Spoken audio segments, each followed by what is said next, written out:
so very good. Anyway, so if this is the first time that you actually entered into this circle, welcome if you were here before, and if you're joining us online, this is online, yeah, then welcome to you too, whether you're in BC or it's 3 in the morning and you're listening from somewhere else.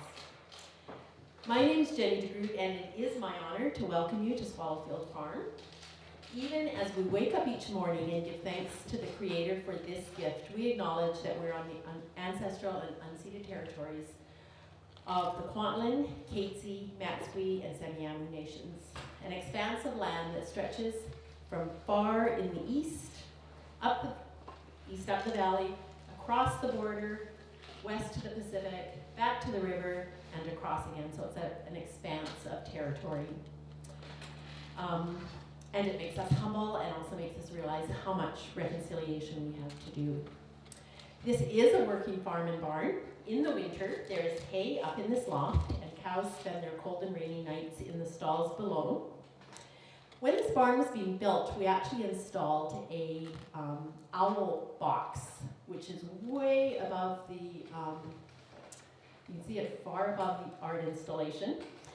And the day before the show, at 10:30 at night, I walked out down the road, and sure enough, we'd lost our owls last year, and there was an owl on the box for a new pair this year, and it was just like this blessing on the show, seeing that owl.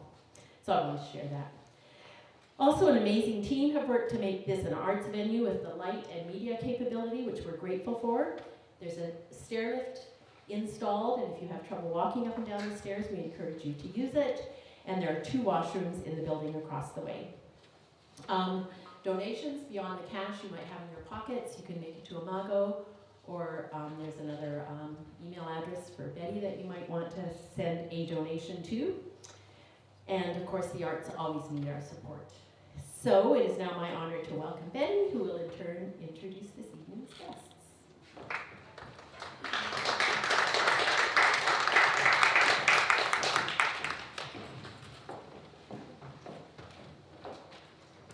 Jenny. Dennis is away this weekend. This wonderful couple in this wonderful space has made the show what it is. This exhibition is meant to be an open conversation with all kinds of people, and therefore I'm so thrilled that it's not in an art gallery, it's not in a university, it's not in a church, it's in a barn.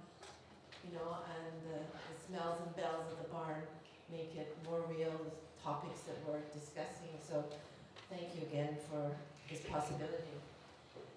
Tonight, I'm going to keep my introduction slow so they have lots of time, these 2 beauties over there.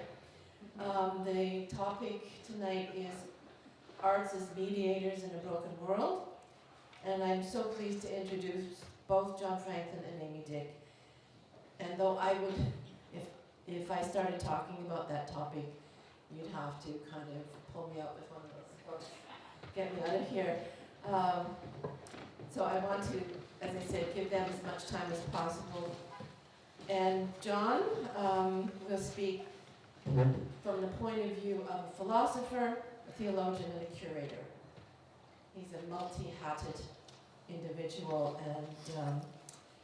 and then Amy is a practicing artist from the area. John has come all the way from Toronto to sit here with you tonight, so I'm very grateful for that, and his wife Miriam. But both of them together, I think, are going to give us a really rich evening. When they have both finished, there will be a Q&A for the live audience. I'm sorry for those of you online, it's not possible, but it will be recorded, and maybe you can get a hold of it later. So, John Franklin, who is going to speak first, is the Executive Director of Imago Arts, which is my main connection to him and his wife. And they've become dear friends over the years. I'm so grateful for their support, giving tax receipts for those in Canada who donated to this project, but also just their respect and support of artists in general, giving place and opportunity to many. John is also an adjunct professor in theology at Tyndale Seminary and at Trinity College at the Toronto School of Theology at the University of Toronto. His training and teaching were in the field of philosophy And recently his special interest has been research and teaching in theology and the arts. He served as the arts coordinator for the Lausanne International Meetings in Cape Town, South Africa in 2010, and was consultant and catalog contributor for the very successful 2016 Mystical Landscapes exhibition at the Art Gallery of Ontario. And he has just come from curating and directing the huge Crossings exhibition in Toronto, of which I was honored to be a part of. And I expect he will be sharing about those things, all of the above, and much more.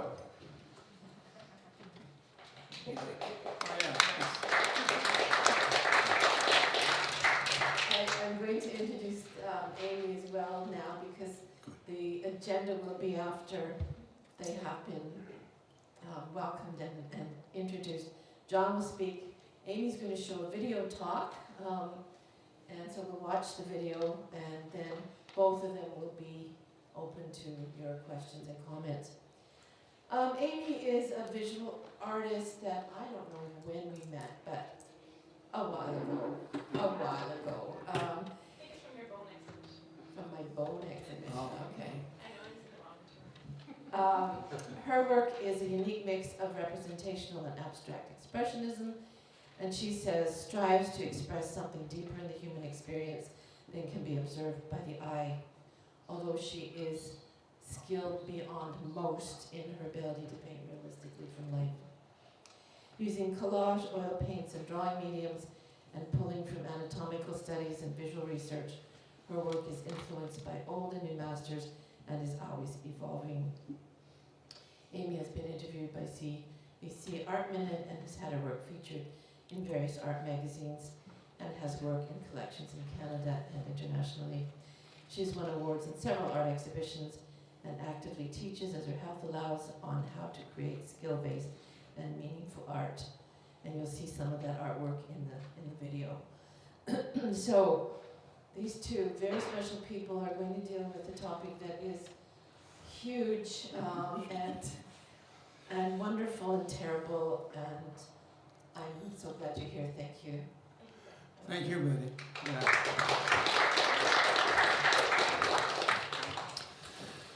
Well, it's a great privilege to be here this evening, and it's also an honor for Imago to have this wonderful project under our umbrella, which of course means that we will give tax receipts to anyone who will donate to support this very wonderful project. Betty's waited a couple of years to see this happen, maybe even longer, Betty, but it's so good to see it here, and I'm very pleased to be here this evening. The topic, you know, sometimes when you're asked to speak, you say yes at a weak moment, and then you wonder later, why did I say yes? I would do that. Why I say that is because this comes right in the wake of that Crossings project that I've been just really very much preoccupied with over the past, 2.5 to 3 years. And it officially, completely concluded this afternoon. I had hoped to be there when it concluded last week, but the people who were taking down the exhibition said, no, we're not going to do it till Wednesday the 27th. So I was on the phone a lot today to iron out a few wrinkles. But anyway, that's not what we're here to talk about this evening. I'm going to be talking about, as you know, arts as mediators in a broken world.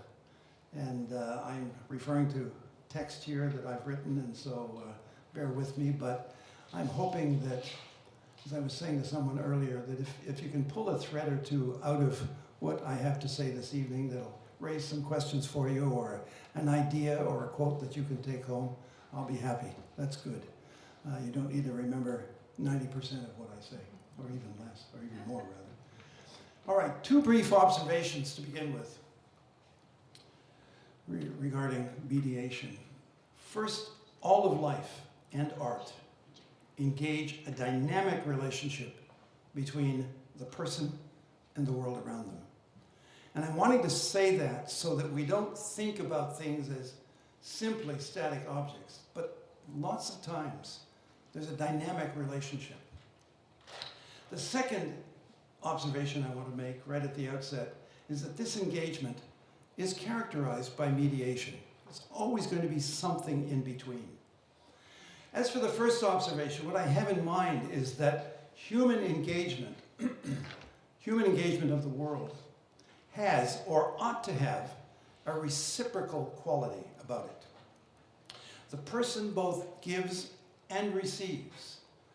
The posture we are to take towards the world is one of receptivity. And that's not that common today in some quarters.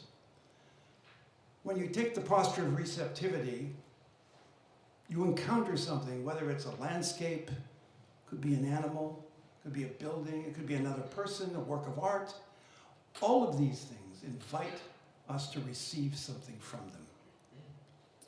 Order, harmony, or chaos, fragmentation, beauty or brokenness, fear or hope, joy or sadness, whatever it may be, the given world has something to offer us.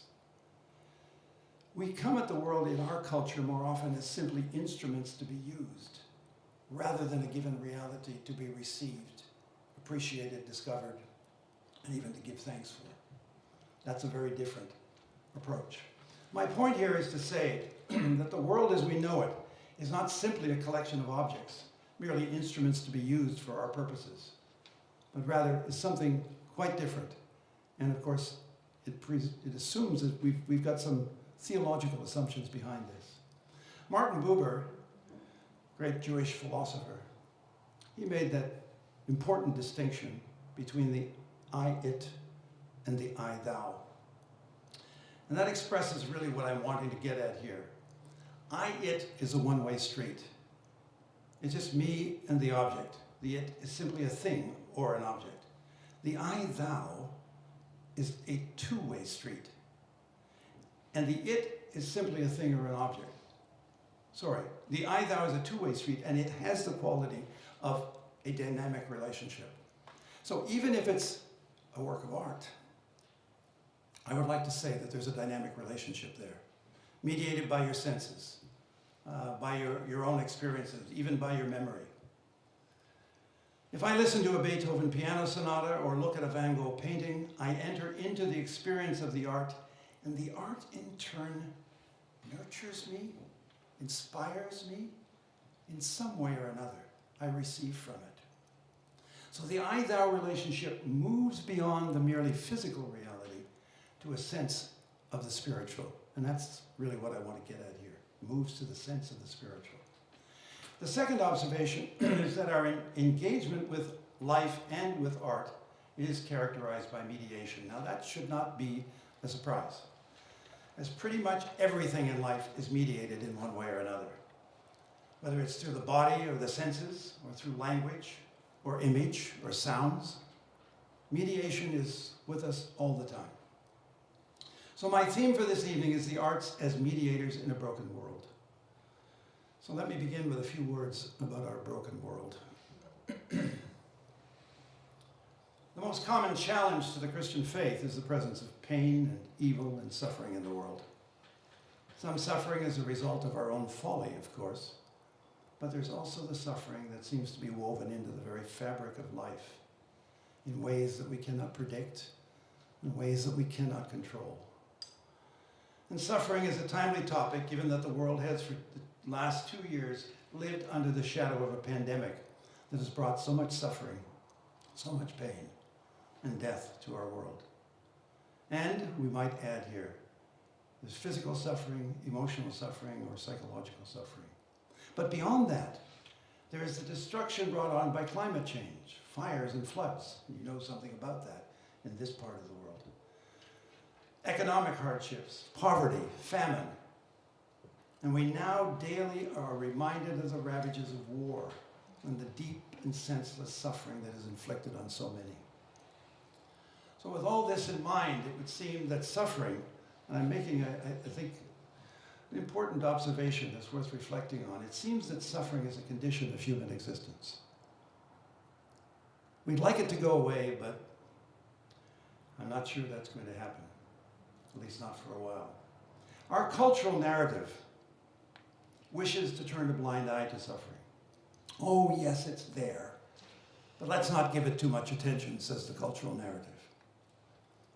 We prefer to think about human progress, economic benefit, our own individual freedoms, and how technology is going to save us. We don't have a place for suffering in our modern narrative. Its presence makes us uncomfortable, even embarrassed. We want it to go away. And I think we want it to go away in part because we can't make sense of it.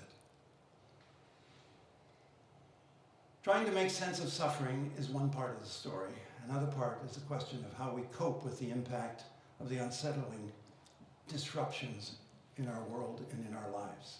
And that's where we get to the mediation of art. Humanity is gifted with imagination. It's a resource that allows us to see beyond the immediate circumstances, beyond how things appear at the moment. And it lifts us to discern a broader perspective, to encounter undiscovered possibilities, to apprehend, if you like, a larger narrative, and to see how our story, our smaller narrative, fits into the larger story.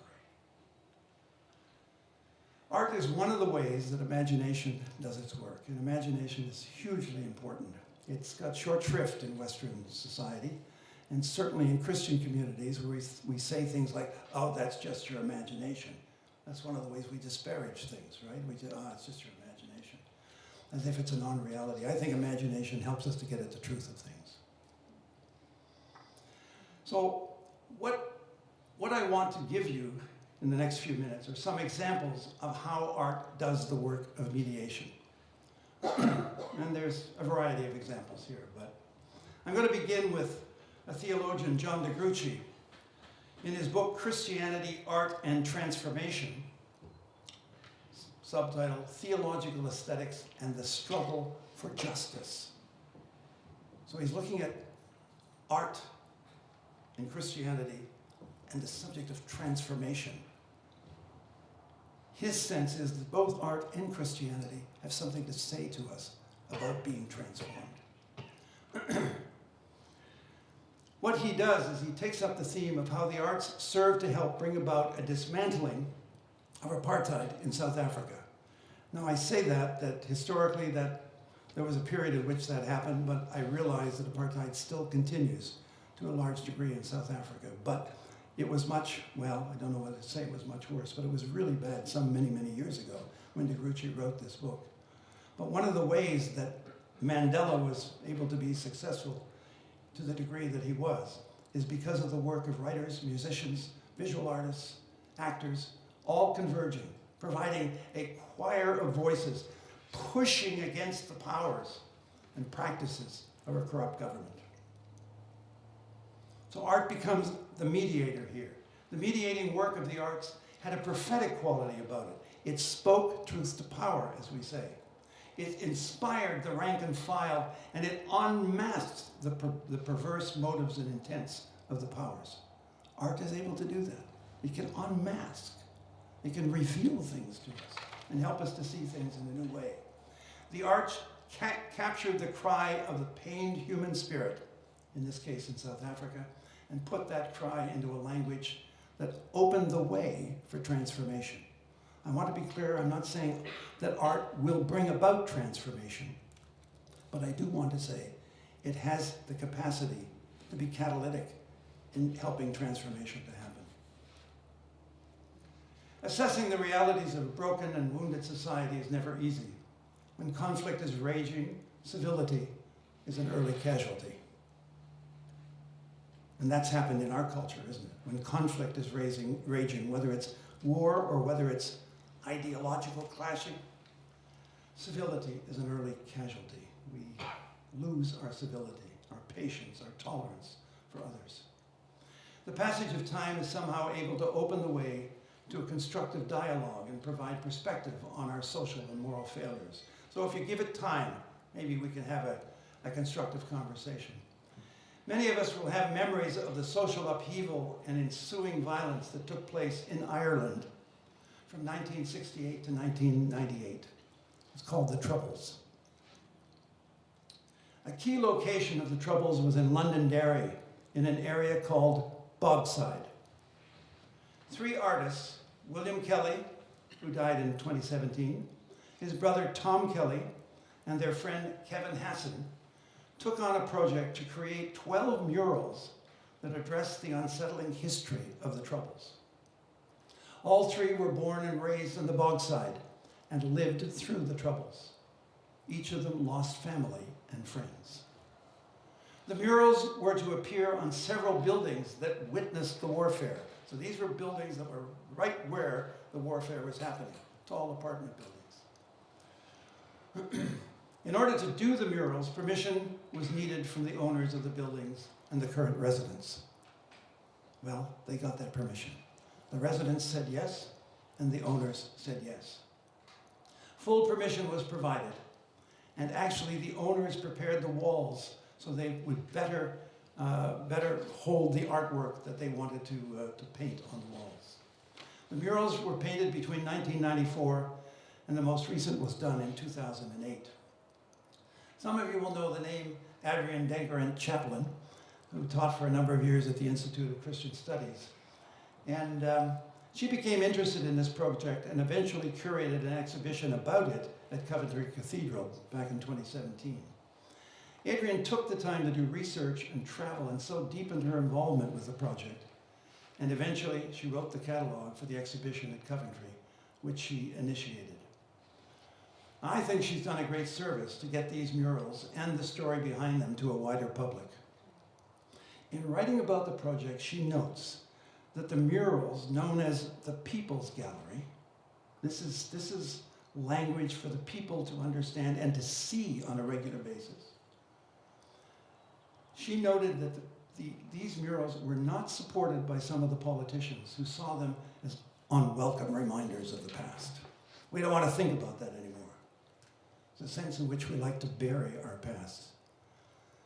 Well, they wished instead for images that were more attractive and that would address maybe some current social issues. Let's not look too far back.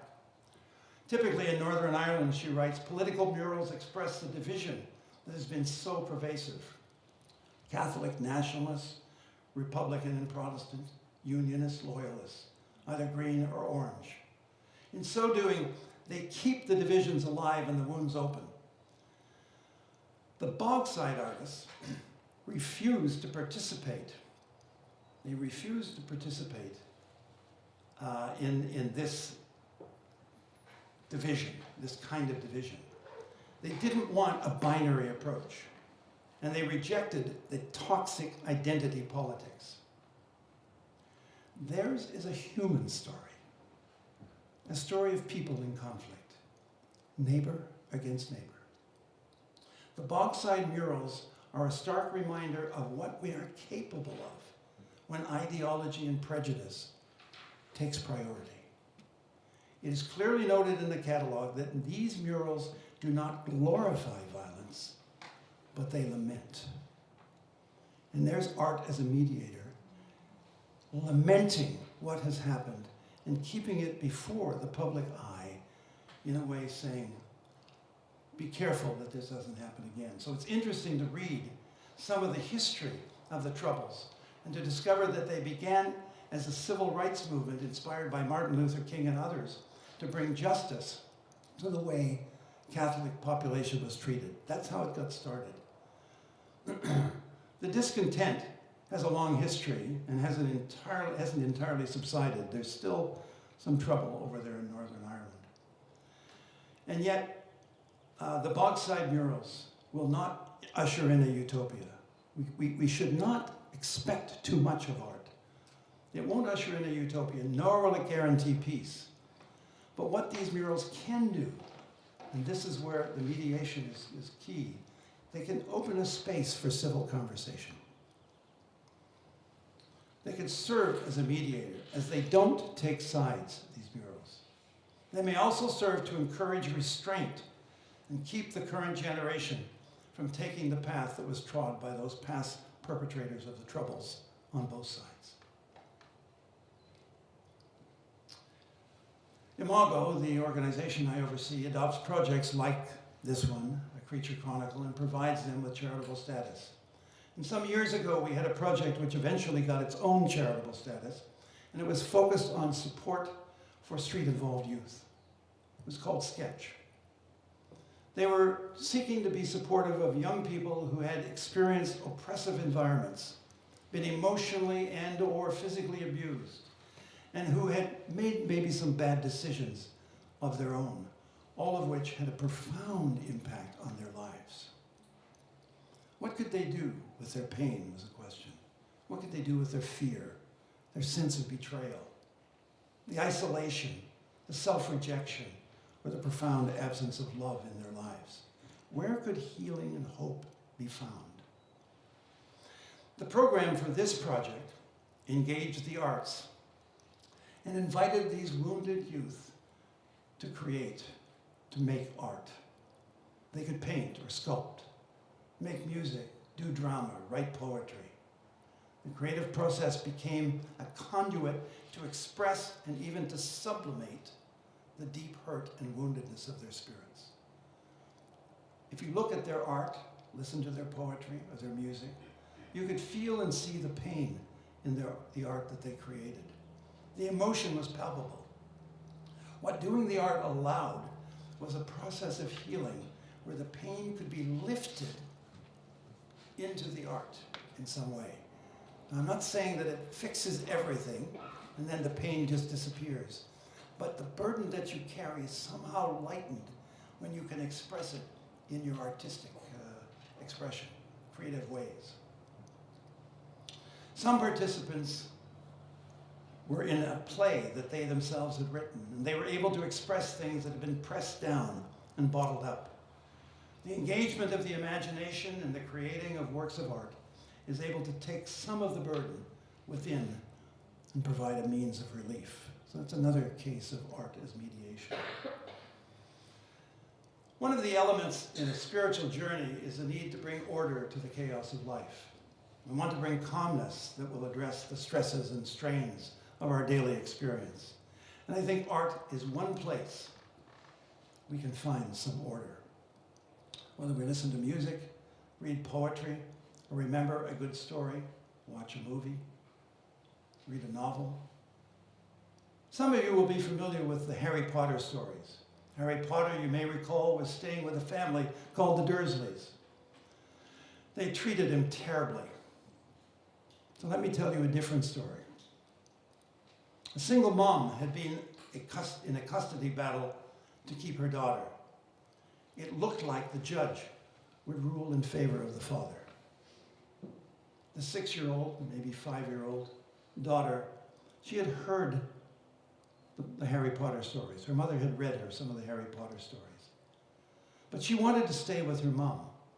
So when they talked about the possibility that she may not be staying with her mom, the child spoke for a moment, thought for a moment, and then replied, "At least I don't have to go and live with the Dursleys."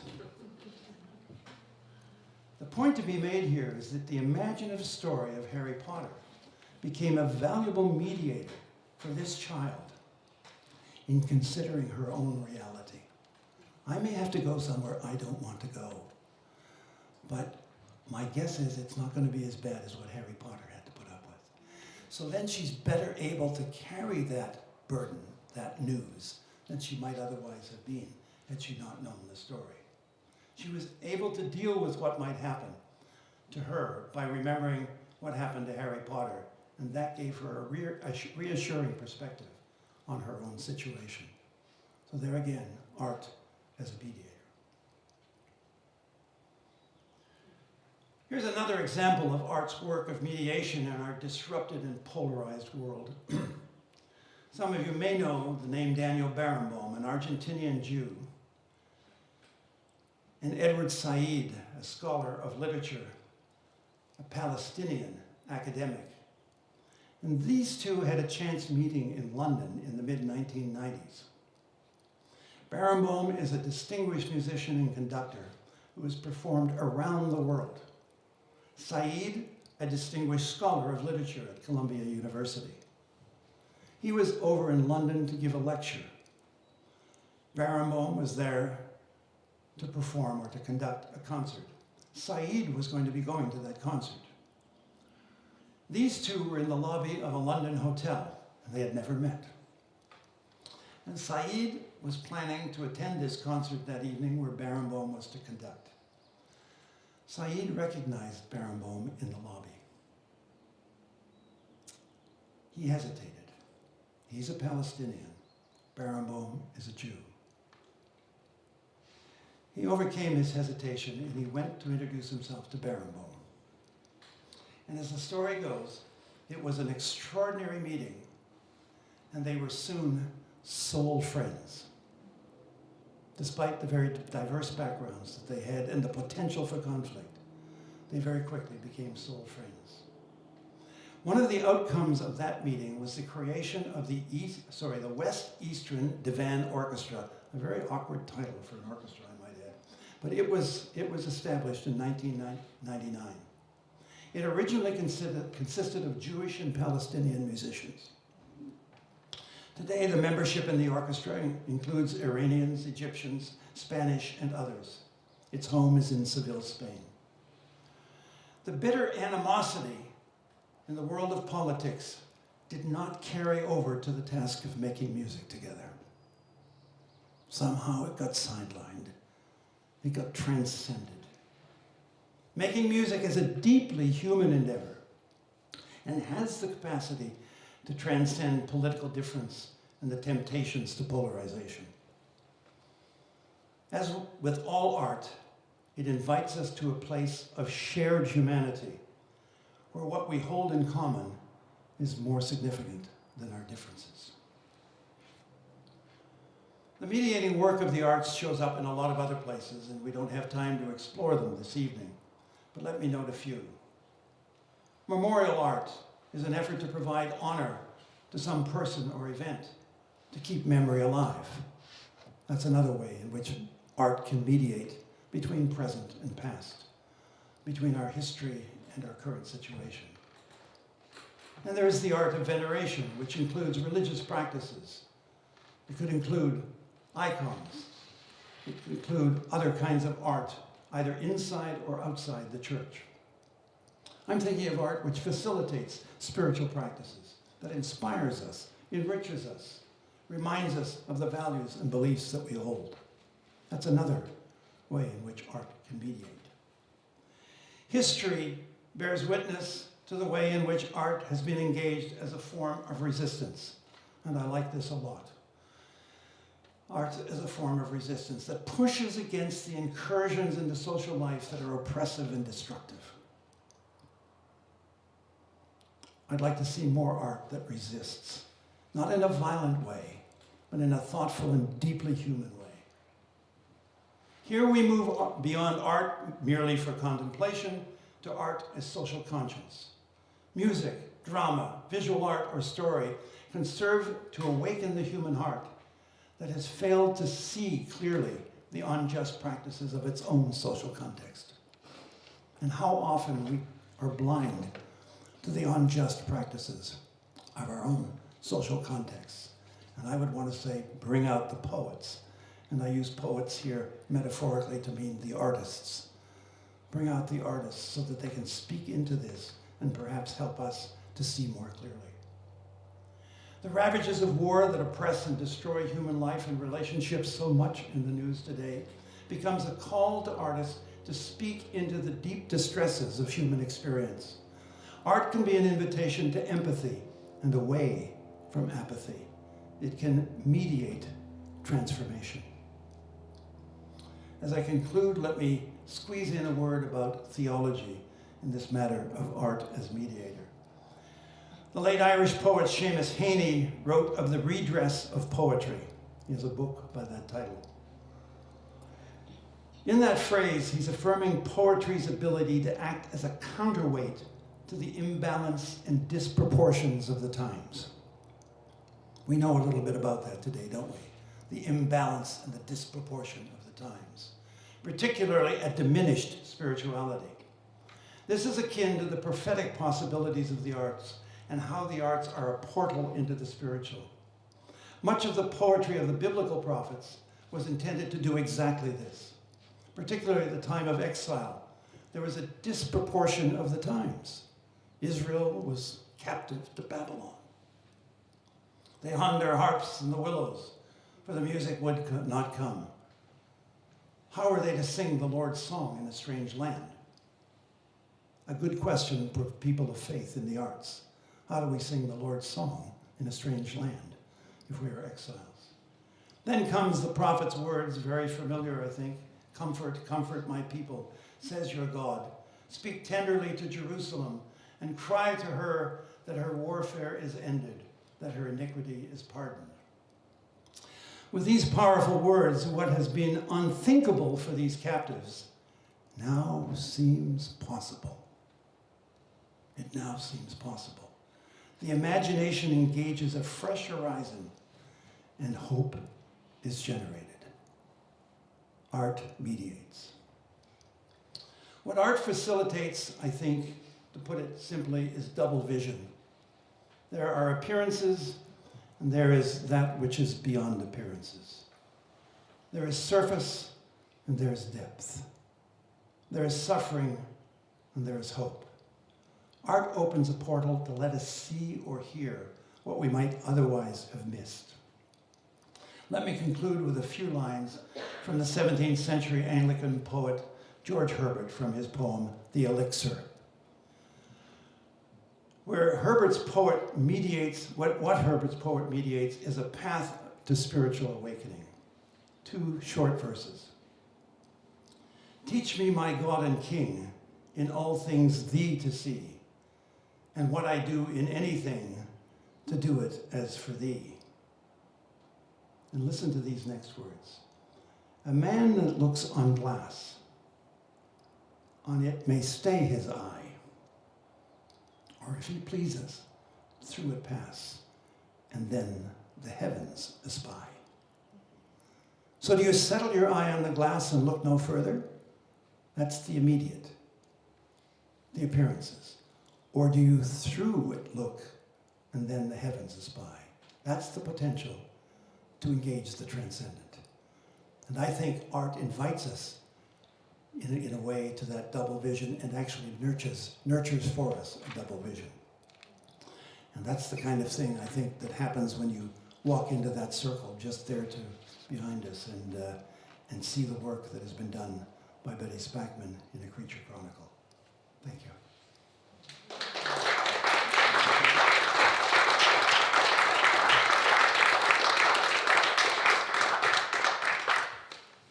What's next, Betty?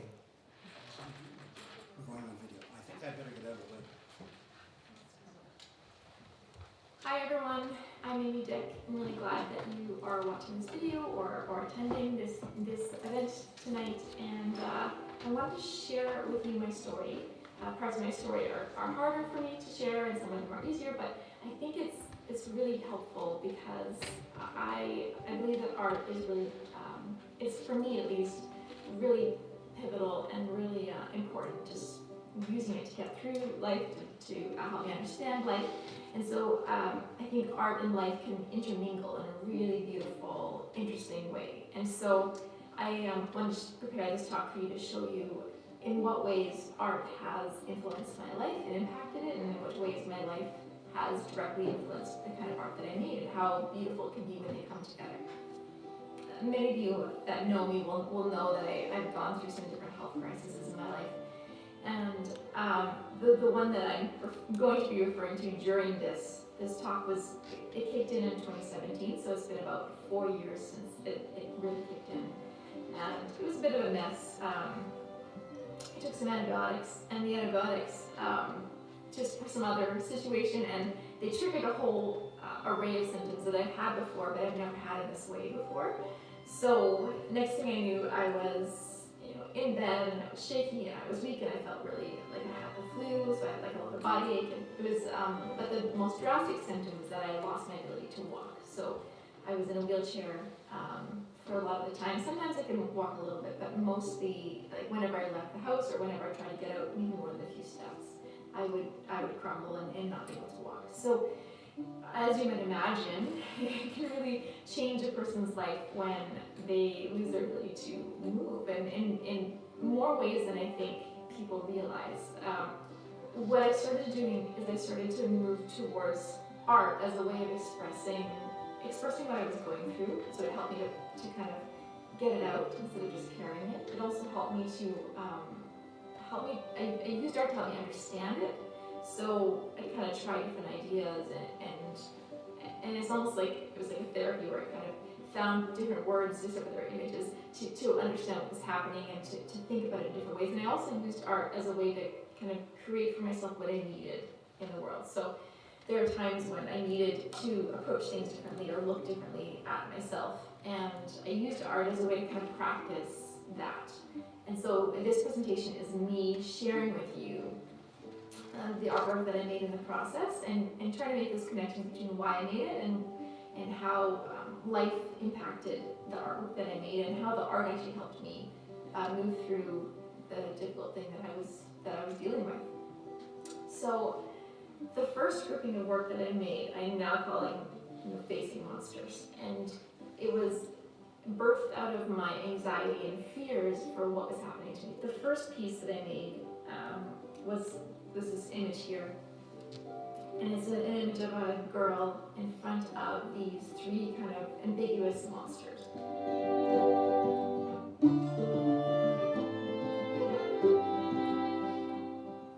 I think there's a lot to be said about just having a way to express our fears, our feelings that are inside of us, the things that we're wondering or not sure about. And art for me has been an incredibly powerful tool in just processing what's happening, so it doesn't all just get jammed up, inside.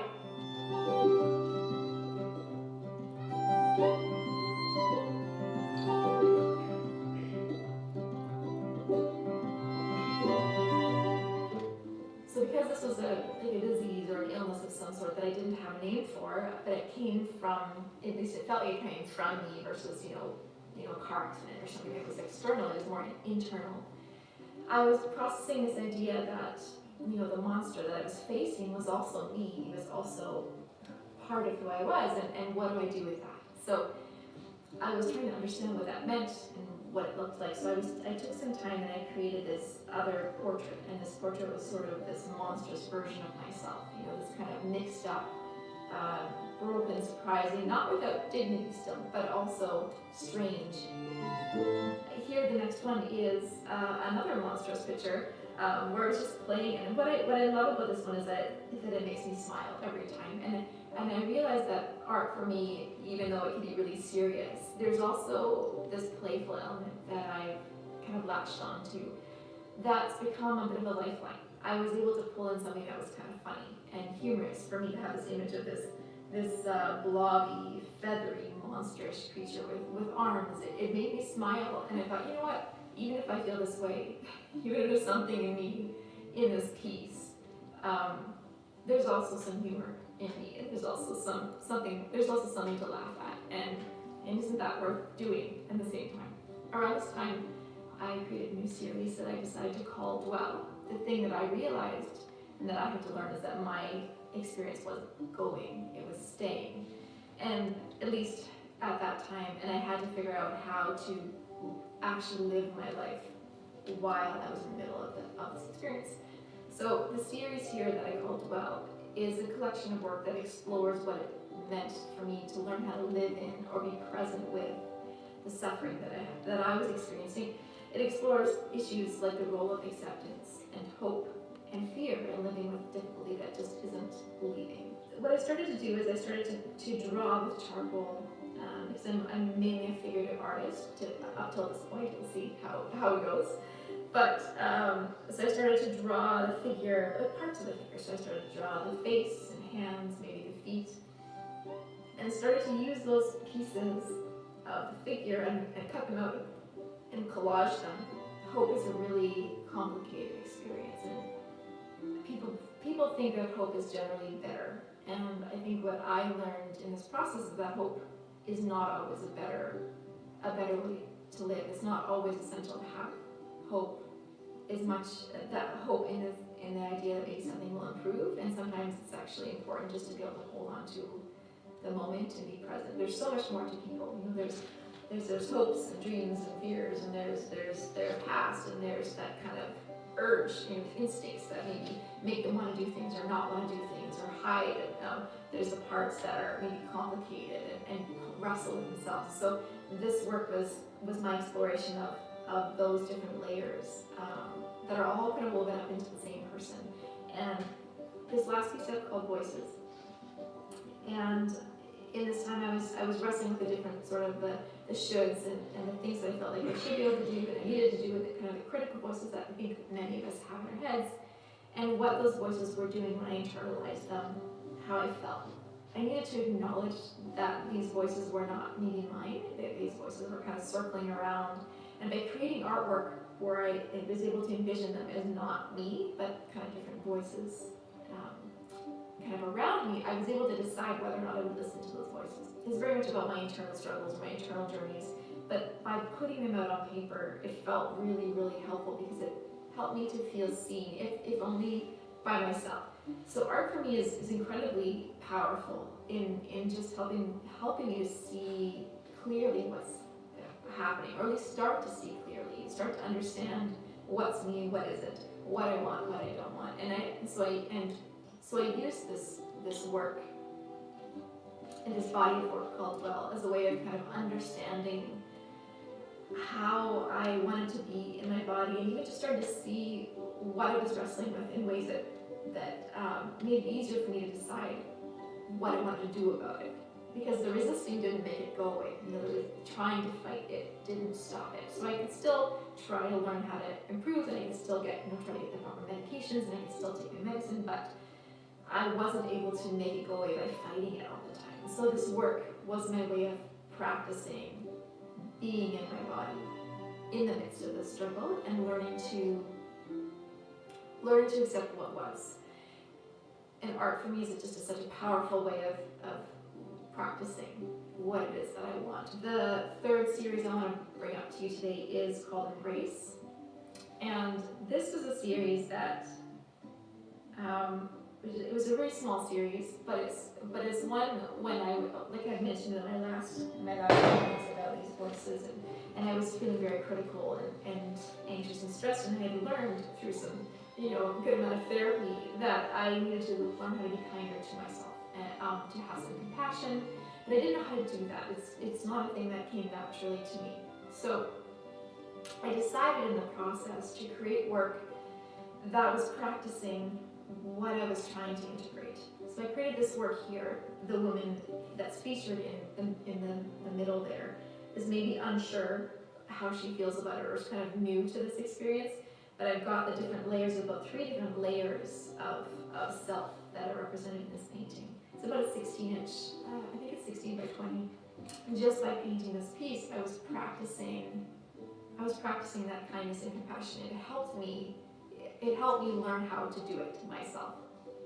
This next piece is a bit of an extension on the other one, in that if you ever want to see the beautiful nature of humans, the way that people come together and love and kindness, you get really sick really fast in a really drastic way. And so I was able to have a front row seat to the best of humanity. The people were so generous. People that I didn't even know personally were driving my kids to school, and my neighbors were stepping up. I've got people dropping off food. I have people helping me to pay medical bills. Not even all the people that I even knew were helping me pay my medical bills. And so I was blown away by the support and the love that I found from people that, of course, already loved me, but also people that didn't. And just being able to see, because we all see the worst of humanity, but we can see it in the news any day you want. And it was really, really beautiful for me to get to see the best at the same time. It was such a privilege. So this piece was a representation to me of what it felt like to be carried by my community. So I've got a figure in the middle, and around that figure, these sort of these blue hand-like, wave-like things. And for me, waves, so the water and the waves are one of the most calming, comforting things I can experience. And so something about these hands and the water, the connection to water, felt really meaningful to me. The next series I want to point out was later on in my journey. So I'd been sick for, I don't know how long it had actually been by this time, maybe a couple of years. and still wrestling. And I haven't really made as much progress as I wanted to make. I was still in the wheelchair a lot of the time. I could walk around my house probably by this time. My house is very small, so that wasn't a huge accomplishment, but I could walk around. The pain had lessened, the other symptoms had kind of decreased, but I was learning, just like before, I was reinforcing this idea that I had to still be in this. And I was moving through something, and I didn't know how long I would be in it for. I hoped at this point that I could shift out of it, but I also knew that I wouldn't be the same after having finished it. I had experienced too much. And I found it really interesting that these things that come that we resist so much, so these sort of interruptions, I'll call them, that might be something really bad that we fight really hard to not have happen. They can, the cliche is they make or break us, right? And so for me, I was curious what happened if they didn't break us, what they would make us into. And so I created this body of work that I called Emergence. And it's about that experience, or I guess that question of me trying to understand how a person can incorporate these difficulties into our life, how it shifts us. In some ways it's about acceptance of what is, but it's also about transformation, it's about becoming, it's about evolution, how I believe these things can help us to evolve into different versions of ourselves. And it doesn't always mean that I'm not going to jump in and say that they're always better, but I think they make us different, and that difference can be better, or it can be more complex, or it can be more interesting. But I've got these sort of abstract forms. They've often come and interrupted this figure in some way. You'll see these figures changed by this abstract, sort of unknown thing that's kind of attached to them. And in here, some of these pieces are about 22 inches tall, and some of them are actually about 8 by 10, so they're quite a lot smaller. And I was just trying to explore visually what it could mean, to have this sort of part, this new part that's interrupted. Does it change entirely who the person is? Does it add? Sometimes these difficult things like traumas can make you really, really good at seeing things in ways that other people have never seen before, that you didn't see, so that you're kind of more attuned than maybe you would have been, and that can be a blessing too. And so I was exploring how some of these things change us, make us more. This last body of work I call dichotomy.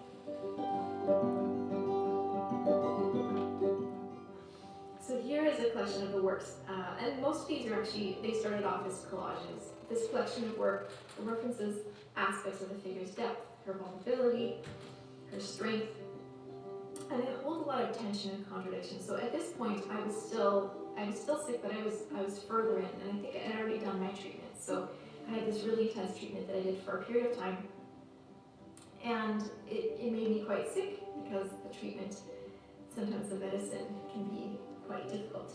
And so it made me very sick, and I had to recover from the treatment after I had taken the treatment to recover from the problem in the first place. And so this work was trying to learning how to hold that contrast between getting sick to get better, and also just the contrast that I had to carry. I was holding on to the sort of the playfulness, but also the fear. I was holding on to the sort of the softness and even the fragility, but also in contrast with the strength and the fierceness that I needed to have to kind of get through this. And it was also in some ways a direct rebellion to the impulse to flatten a person, to kind of that one thing. We'll often look at people just instinctively. I think it's just part of human nature to kind of look at a person and say, well, you are this, you are that, and you are that. And we don't kind of look at them long enough and get to know them well enough to understand the depth of all the things that might be in a person, and how maybe that one thing that you can see about them doesn't define them. I wanted to explore that with this work, and I also wanted to explore how those different parts that make up a person can also be in tension with each other. They're not all one big unified kind of happy family. There's sort of this kind of tense kind of thing that can happen where we kind of, all the parts of ourselves, the ones that people see and the ones that they don't see, kind of somehow we kind of work together and kind of move through life as sort of one big unit. And it's a bit of a miracle to me that we can even do that, you know. And I found that by making these collages and then moving them into paintings, which I did these some of them as larger paintings as well. It helped me to really start to see and appreciate the different parts of me that maybe were more hidden before this process.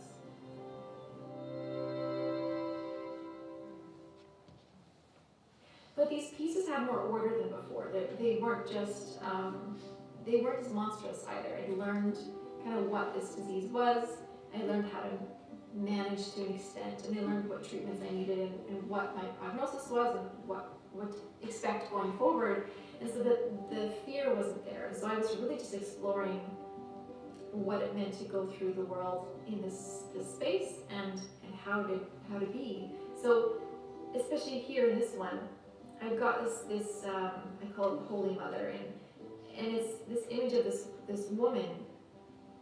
And I was learning again, or I was expressing this thing that I was learning about how we're never going to be perfect. We're never going to get there. At least I certainly didn't appear to be. So I've got this figure who's a bit of a mess. You know, she's got her, you know, parts of her legs are kind of there, parts of them aren't. There's too many of them. It's a bit confusing. There's lines, there's form, it's flat, it's round, what is it? But then she's got sort of this dignity to her and this integrity that I think she's holding as she's here. And there's this kind of halo around her, sort of hinting at this kind of holiness as is, you know, this sort of good enough.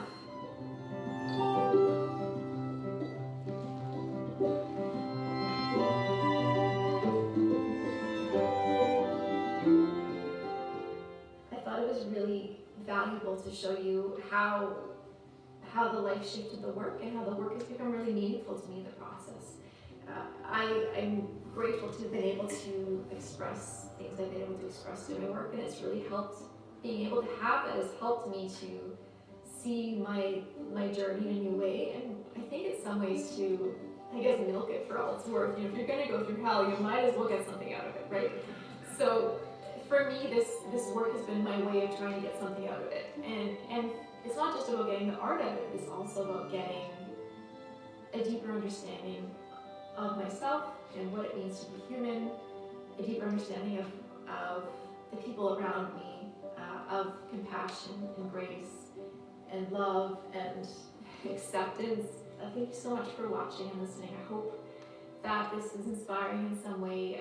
I wanted to point out that I think art is powerful, not just for the maker. I think that, and I've been told this by many different people, that the art that I make sometimes expresses things that they are experiencing that they maybe didn't think or know how to put visually. And so I think art is incredibly powerful. Its ability to help us feel seen and feel heard and be understood, and to see that other people are like us and other people have similar experiences.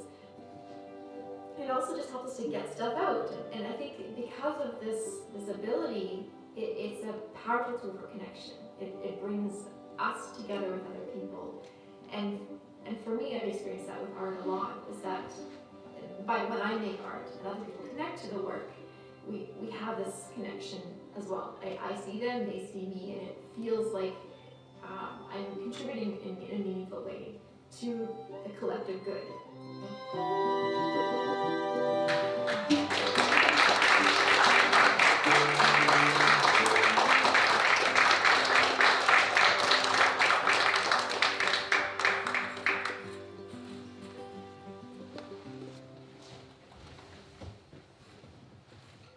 Is this on? Yes. Thank you both for opening up this huge area for us to consider. And we'll just make this a casual conversation now. If you have comments or questions to either of these lovely people who have been dealing with art and life and pain and reality, then please feel free. I think maybe we could use one of those mics to pass around if you want to ask a question.